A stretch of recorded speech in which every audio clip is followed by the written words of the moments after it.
Welcome to the Cabral Concept, where board-certified naturopath and integrative health practitioner Dr. Stephen Cabral shares how he was diagnosed at the age of 17 with a life-altering illness and given no hope for recovery. It was only after studying and traveling all over the world did he discover how to combine ancient Ayurvedic healing practices with state-of-the-art naturopathic and functional medicine to fully rebalance the body and re-energize it with life. It's time to discover how to get well, lose weight, and finally feel alive again. And now, here's your host, Dr. Stephen Cabral. Hey everybody, welcome back. Great to be here with you. Excited to get started on our Cabral House Calls, our Ask Cabral questions of the weekend. Each and every weekend, we get to a dozen of our community's questions. This weekend will be no different. This show debuting on August 28th. Hopefully you're tuning in when this goes live that Saturday. And for all of the questions asked on today's show, if you want to follow along, head on over to stephencabral.com/2031. The episodes keep on coming. And today's show, just for a little frame of reference, we are getting to questions that came in the beginning of July 4th through, it looks like it's going to be, if I scroll down 6 questions, July 7th. So that is when these questions are coming in. I'm sure we'll get to just shortly after that on tomorrow's show. Again, keep in mind, your questions are about 6 weeks or so in the queue.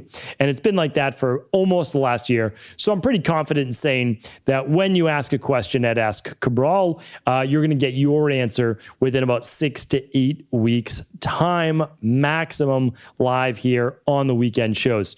All right.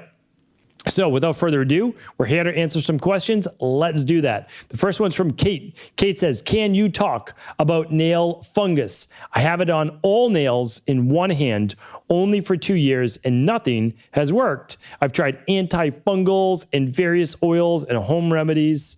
All right. Well, so here's the thing. 2 ways to work on nail fungus. Now, I've gone over this many, many times. So Kate may be new to the show, so let's just go. Let's just make sure everybody knows about this. Head on over to stephencabral.com/podcasts. And we're going to go to the search box and we're going to actually type in our keyword, which is nail fungus. So let's type that in. Once we type it in, we'll look at 722, 1948, 1730, 1717, 1563, 1478. We've got lots of shows on nail fungus. Whenever you see like a dozen shows, go back up to that search box and put it in quotations. Now, only things that exactly say nail fungus will show up. And so what do we see? Oh, we got that right there on episode 722. I would have answered your question on nail fungus. And why does that matter? Because the truth is this, is that if I've already answered it, which actually the episode right here is on 618, then when I go to that, then you don't have to wait 6 weeks for your question or your answer, I should say. So let's just type that one more time. There we go. All right. Well, but let's give you an answer. You did write in. You took your time. You asked the right way. Let's give you that answer. So nail fungus, we need to look at it 2 ways. It's like skin health. You want beautiful, glowing skin. It's internal and it's external. Everybody works on all the home remedies that's external. Okay. So if it is an external issue, those home remedies will work. Borax soak solutions, tea tree oil, apple cider vinegar, coconut oil, grapefruit seed extract or citricidal, colloidal silver. These are all things that you can try. Now, you need to use them all for 1 to 2 weeks to give them a fair shot.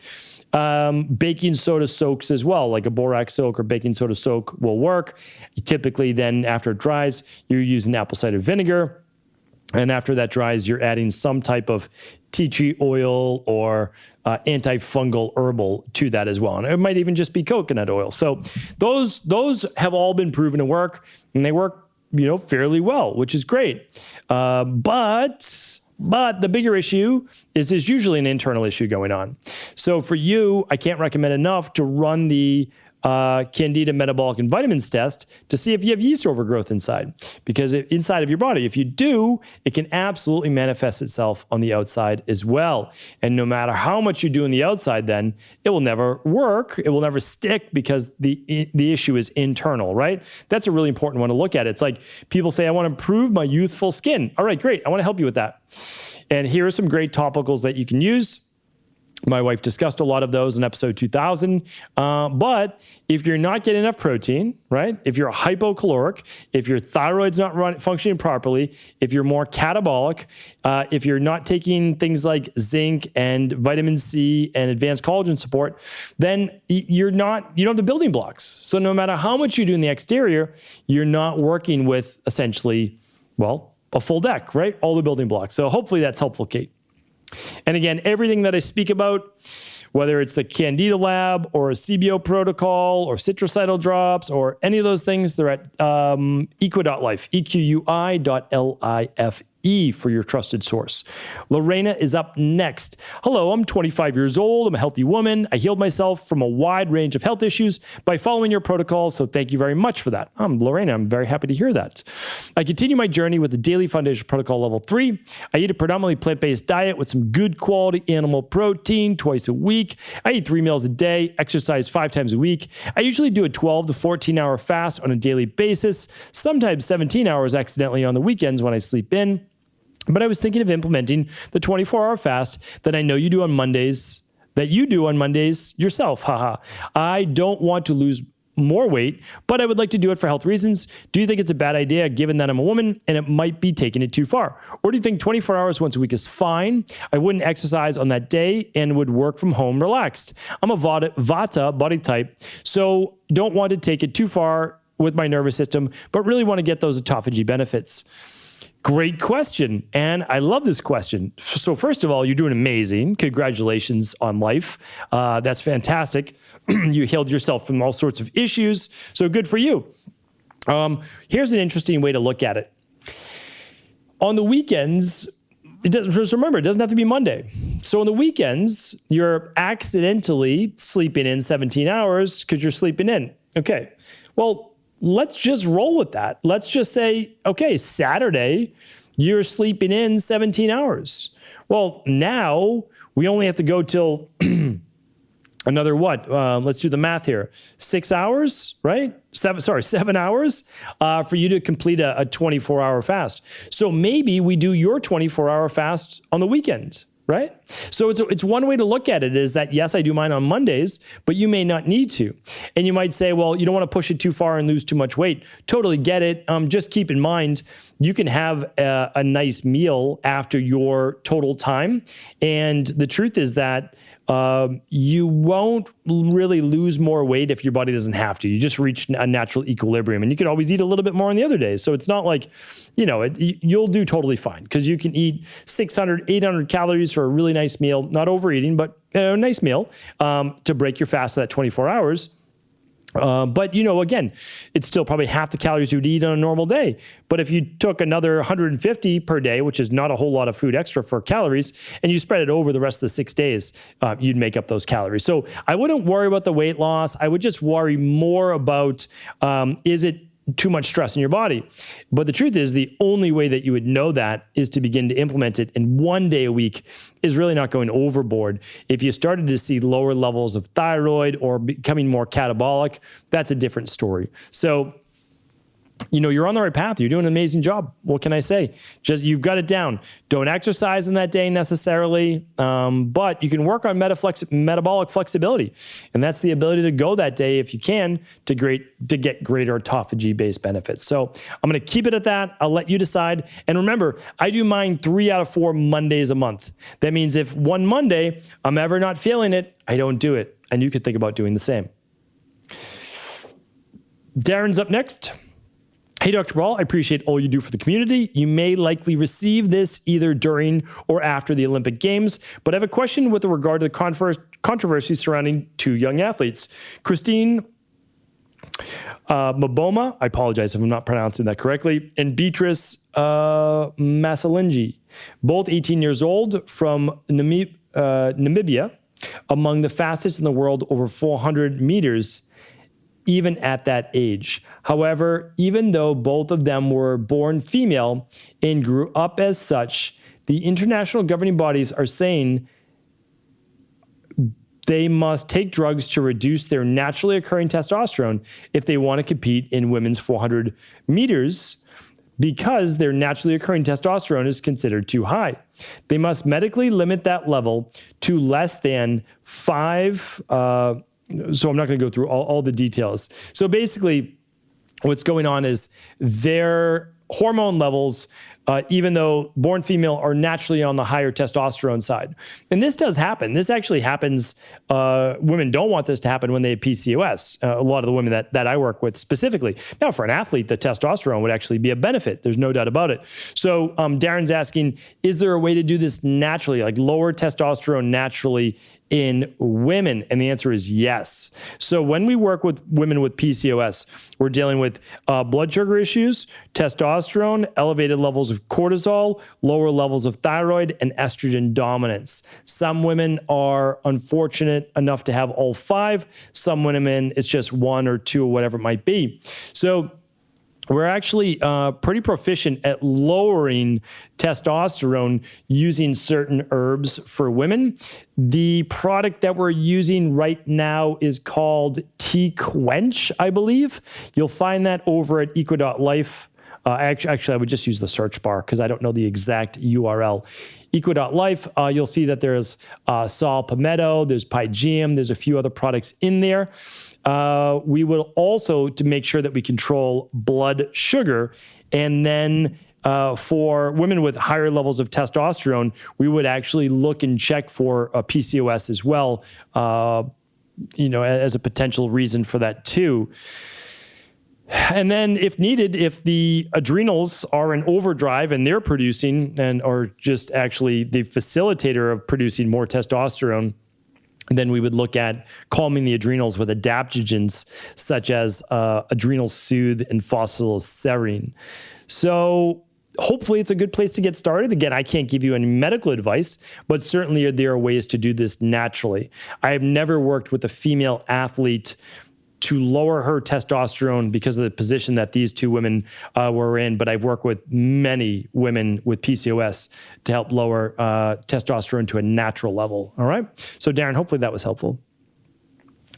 Kathy's up next. I'm a 65-year-old female with a white circle in my middle of my back, about 4 inches in width, and white spots under arm encompassing armpit. Looks like pigment issues, but also where I've rubbed for years when I run 25 miles a week. Could it be from rubbing or something else going on? Yeah, that's a great question. I've seen this many, many times in my practice. Typically, it's not from running 25 miles a week. Well, I shouldn't say that. Okay. So typically, it's not from the friction of running 25 miles per week. And the reason I say that is that usually the friction leads to a different discoloration of the skin.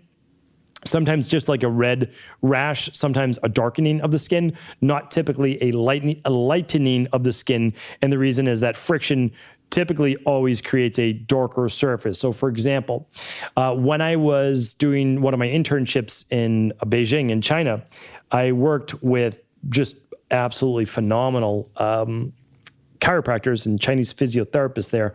That's the unit I was in. I don't know the best way to say that. The wing of the hospital is the best way to say it.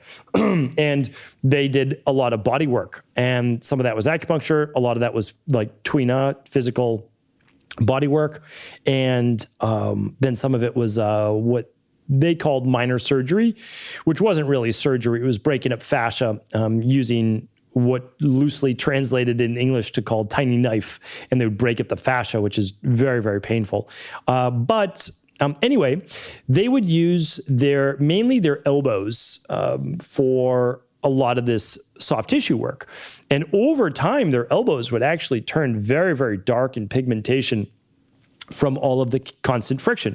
And that's it actually protects it, right? It's protecting that part of the skin. So it's building up, it's becoming callous and getting a little bit more darker in terms of the pigmentation. So I don't think it's that, but again, I'm not giving you medical advice. I'm giving you off the cuff information based on 25 years of being in this practice and seeing many people. I have two thoughts on this. And both of them really go to either an internal or topical yeast issue. I don't know if this is it. I really don't. But what happens is you've got your clothing rubbing on that area. It creates sweat, and that sweat further exacerbates a yeast issue that might be topical in the skin. So a lot of the same recommendations I just gave our first person, Kate, would be the same for you. And it would actually be to use a little bit of an apple cider vinegar-based solution for cleaning, and then basically as a toner, I shouldn't say for cleaning, you'd clean your body how you normally would. Then you'd put on a little bit of apple cider vinegar, allow that to dry. You could dab on the apple cider vinegar in those places. And then you could use a little coconut oil or something to help with a little bit of tea tree oil to kill the yeast. But you also would want to run at least the Candida metabolic and vitamins test. And then you might need something like the CBO protocol with citrucidal. All right? All right. How many questions have we answered? 1, 2, 3, 4. All right. We're doing great. 2 more is up. Two more is up. All right, 2 more questions are up. Anonymous says, "Hi, Dr. Cabral. Thank you for all you do. No one wants to ask this question for sure, but maybe I will help someone else too. In short, I seem to have, for the last couple of years, my stomach seems to have a hard time digesting. Strong gas, no pretty way to say it. Sometimes it can be after your regular culprits like broccoli or kale, but seems unnormal. Would a probiotic help or would it make it worse? I tried the health gut support hoping it would help, and even the DNS seems to contribute. Something tells me I skipped a step, but I'm honestly feeling a little stressed, anxious about committing and getting through the CBO protocol. I just want to feel my best. Please help. All the best." All right. So, I mean, everybody asks this question, Anonymous, so don't feel bad at all. I mean, literally, 2/3 of our practice is digestion. So honestly, don't feel bad. Whether it's for autoimmune issues, skin issues, migraines, kids, health, all that, you need to look at the gut first. You just skipped a couple steps. So you don't use the healthy gut support until after you do the CBO protocol. I mean, you can use it whenever. It's not going to hurt, but you have to get rid of first. There's only one way that this works. You need to get rid of the Candida overgrowth and get rid of the bacterial overgrowth. That's the only way that this works. So what I can tell you is this. If you want to prove it to yourself, I definitely recommend that. I always say, listen, we don't need to guess, just test. Run the gut. So run the Candida metabolic and vitamins test. 3rd time today has come up. And run the bacteria and parasite stool test. You will have your answers. You will literally see. Honestly, it's not me. I don't own any of these labs. I sign off on the labs. My team signs off on the labs, and we say, hey, we're going to get you these. You have to have a doctor sign off on them. So we sign off on it, ship it to your house, simple urine test. And if you want to do the stool test for even more comprehensive, great, you do the stool test. You get your lab results back. What is the good bacteria that you have? What's the bad bacteria that you have? Is the bad bacteria overgrown? Most likely. Is Candida overgrown? Most likely. But then you know for sure. And then it's going to reinforce your decision. Okay, now I have to do the CBO protocol with the citrucidal. It's only 12 weeks. You start to get better within the first 3 weeks to 6 weeks maximum. You finish out the plan, then you do the Heal and Seal program, all right? That's the way that it is. There's no other way. That is the way. And believe me, it works. All right. So Haley's up next, and she's at last. Hi, Dr. Cabral. I've had neck pain off and on for years. What makes your neck pop and crack some days, but not others? I don't typically notice it on days when I don't hurt. Do you have any recommendations for a way to support my neck while I sleep, since most of the neck pain starts overnight and notice it when I wake up? Yeah, 100%. I was just going to mention to you, most likely this is an alignment-based issue. The good news is you can fix your alignment. So I like to do things the easy way. I really do. If you're able to afford it, I recommend don't just go to see a chiropractor for an adjustment. Look for a chiropractor or functional range conditioning specialist or National Academy of Sports Medicine personal trainer that can work on your posture and alignment. Because if you're just getting adjusted without stretching your SCM muscles, stretching your pectoral muscles, and then strengthening your traps and rhomboids and other muscles to pull everything in position, you're just going to keep going back and forth every day. So first, it's alignment. The second is it's alignment while sleeping as well. So there's two parts to this. It's working during the day. Don't stick your neck way out towards your computer, right? Don't stick your head down towards your phone all the time. It's a plumb line. I've talked about this before in a Training Thursday show. Your ears go over your shoulders go over your hips go over your knees go over your ankles. If you're all like, just stand normally how you typically would. Don't do anything special. Have someone take a photo view from the side and then from the back. See if there's dysfunction. See if you're swayed in your back, your head, your neck. I'm telling you, it's so important. And then this is why a quality mattress and a quality pillow will pay for themselves, over and over again, because you don't want to be in pain. So I can't tell you the right pillow for you, but what I can tell you is if you're sleeping on your side, your head should be in the middle of your body. It shouldn't be propped up if you're watching this video like this, or it shouldn't be leaning down like this on your bed. You want to keep your neck in alignment while sleeping as well. That will be a huge help. And again, strengthening the muscles to always keep your body and posture in alignment. And so you don't get as much of that Vata-based disturbance, the cracking, the popping, etc. All right. Great questions today. That is our time. I appreciate you, and I'll be back tomorrow answering 6 more of our community's questions. Take care, everyone. Thank you so much for tuning into today's show, and I want to share with you this exclusive offer going on right now over at equa.life, but it is for our podcast listeners and email newsletter subscribers only, and that is because we are not allowed to sell CBD-based products on EquaLife for various regulatory reasons. However, we are actually giving away our brand new CBD pain relief cream on all qualifying orders over $129 over at equa.life. That means you get this brand new pain relief cream that contains 2 very powerful Ayurvedic-based herbs, 2 things that I used for many years when I was practicing in not only my own practice, but overseas in clinics. And that is with camphor oil that we used for aching joints, skin irritations, etc. It's also great for the skin to help rebuild collagen. So that was really fantastic for people dealing with joint-based pain. And then menthol for those dealing with muscle aches, inflexibility, inflammation as well. So all of that combined with a broad spectrum CBD oil that's going to give you all of that powerful pain relief. So if you're looking for a pain relief cream that enables you to get your body moving again, you'll want to check out equa.life. That's EQUI.LIFE. It will show up as pain relief cream when you check out, completely free on all qualifying orders while supplies last over $129. Check it out over at equa.life.